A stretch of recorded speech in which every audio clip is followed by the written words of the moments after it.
There is a liquid sitting in 3 separate bottles at any hardware store, right? Now that costs under $2 total to mix at home. 1 coat on a gray, rotting fence board, and the wood looks like it came off a factory truck this morning. 1 pass across a weathered deck surface and the contractor you were about to call loses $1,000 job before he ever answers his phone. Furniture that looked destined for a landfill. Pick up suddenly. Belongs in a showroom window. No sanding, no power tools, no stripping, no professional equipment of any kind. Just 3 ingredients combined in a glass jar that craftsmen in the 1930s knew by heart and passed between workshops like a family inheritance. Then the wood restoration industry ran the numbers on what happens when homeowners discover this liquid exists. A $2 mixture that permanently replaces a $900 service cannot be allowed into mainstream conversation. So they buried it. Not because the chemistry failed, because the chemistry worked so reliably that an entire industry built around expensive branded alternatives had no choice but to make sure you never found the original. This is the buried story of the liquid the wood restoration industry spent decades praying you would never locate. Welcome to Buried Camping. This is where we excavate everything billion-dollar industries shoveled dirt over. Hit subscribe now and turn the bell on so the next vault reaches you the moment we open it. The origin of this formula does not begin in a modern laboratory or a corporate research facility. It begins in 1860 inside a London workshop where a British inventor named Frederick Walton left a can of linseed oil sitting open overnight. When he returned the following morning, a rubbery skin had formed across the surface of the exposed oil. That film was harder than varnish and more flexible than any lacquer available at the time. Walton recognized immediately that the oil had reacted with atmospheric oxygen and formed a natural polymer through a process that required no heat, no chemicals, and no manufacturing equipment beyond the air in his workshop. He spent the following 3 years refining the process, and by 1863 had invented linoleum, the first mass-produced floor covering in history, built entirely around 1 raw ingredient, linseed oil pressed from the seeds of the flax plant.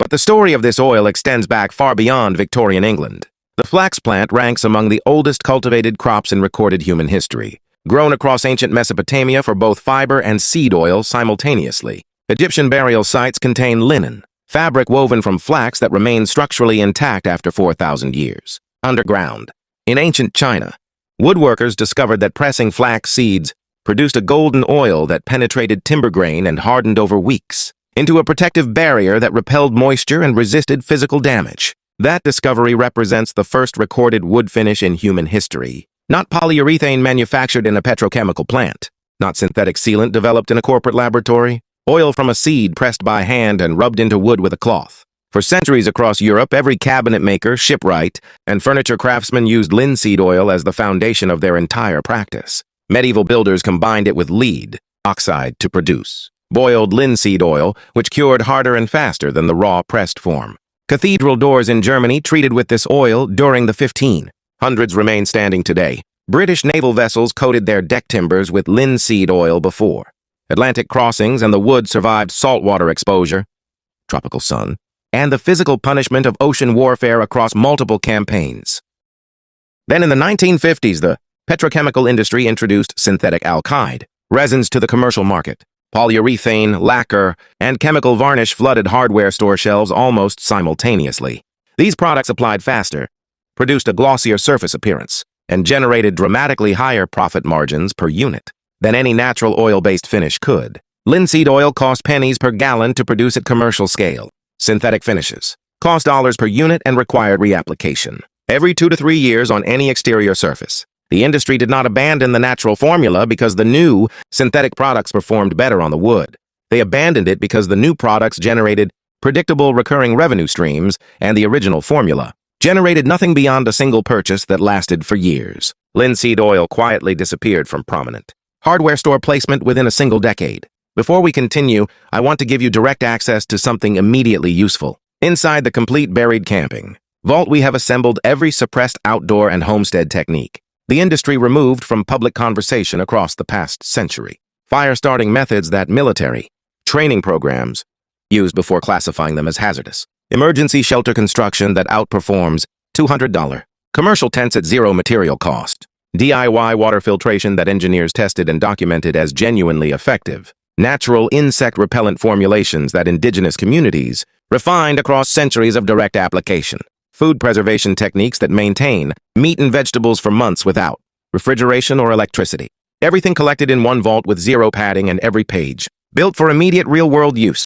The link is in the description right now. But stay here because what the molecular science reveals about this formula changes how you see every piece of timber in your home. Here is what actually happens at the cellular level.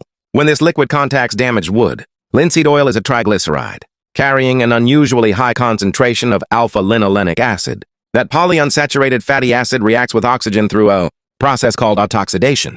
When the oil contacts wood, it does not sit on the surface, the way paint or synthetic varnish does. It penetrates directly into the cellular structure of the timber. Once inside the grain, the fatty acid chains begin linking with each other and forming a flexible polymer network that fills every pore and void in the wood fiber. That cross-linked structure creates a new material living inside the wood itself, a natural resin that expands and contracts with seasonal temperature, changes but actively repels moisture penetration and resists surface scratching. Research published in the Journal of Coatings Technology confirmed that linseed oil penetrates wood up to 4 times deeper than synthetic polyurethane under identical application conditions. Polyurethane sits on top of the grain, like a plastic shell, and a single crack in that shell allows moisture to rush underneath the entire surface. That is the specific reason why polyurethane finished decks peel, blister, and turn gray within 3 seasons of application. Linseed oil produces the opposite result because it becomes structurally integrated with the wood fiber rather than coating the exterior surface. Add white vinegar to the mixture, and the chemistry becomes significantly more powerful. Vinegar is acetic acid, a natural solvent that cuts through decades of accumulated grime, surface oxidation, and degraded finish layers without damaging the healthy wood fiber sitting beneath. While the vinegar strips away the gray oxidized surface layer, the linseed oil simultaneously floods into the freshly exposed grain and begins its polymerization process immediately.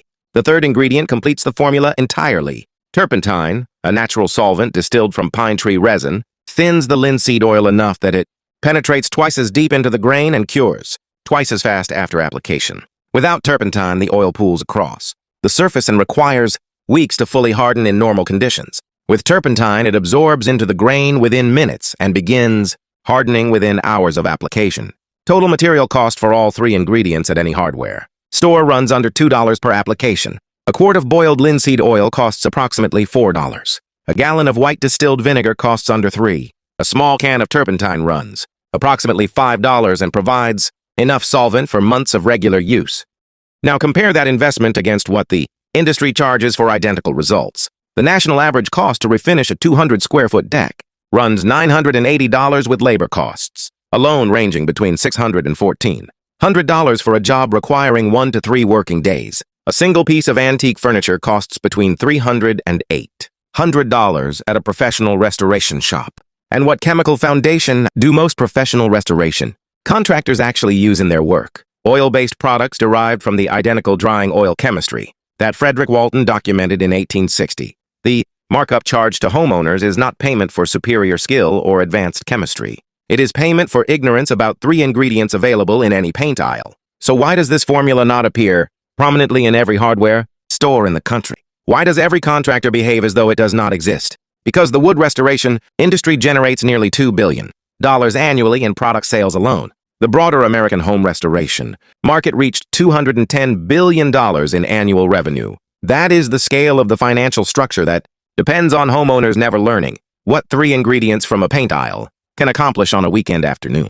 Deck refinishing costs homeowners between $900 and $2,700 per project on average, and the industry recommends refinishing every 2 to 3 years. Across 20 years of standard home ownership, that represents nearly $7,000 spent maintaining one wooden platform. Multiply that across 75 million single-family homes in America with wooden decks, fences, porches, furniture, floors, and trim, and the revenue flowing from homeowners to contractors and chemical companies for basic wood maintenance becomes a staggering number. Every dollar of it depends on homeowners, believing they cannot accomplish this independently.